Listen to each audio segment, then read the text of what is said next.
আল্লাহ তাআলা সূরা হাদীদের 4 নম্বর আয়াতে বলেন, ওয়া হুয়া মাআকুম আইনামা কুনতুম। আর তোমরা যেখানেই থাকো না কেন, তিনি তোমাদের সাথেই আছেন। তোমরা যেখানেই থাকো না কেন, তোমরা কখনোই একা নও। আল্লাহ তোমাদের সাথে থাকেন। তিনি তোমাদের দেখছেন, তিনি তোমাদের রক্ষা করছেন, তিনি তোমাদের কার্যক্রম প্রত্যক্ষ করছেন, তিনি তোমাদের পরীক্ষা করছেন প্রতিনিয়ত। আমি কখনোই একা নই।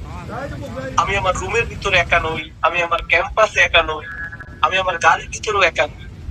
আমরা কখনোই নিঃসঙ্গ নই। আল্লাহ শপথ করে বলছি, যদি আমরা শুধু একটি আয়াত অন্তর দিয়ে উপলব্ধি করতে পারতাম, ওয়া হুয়া মাআকুম আইনামা কুনতুম, তোমরা যেখানেই থাকো না কেন তিনি তোমাদের সাথেই আছেন।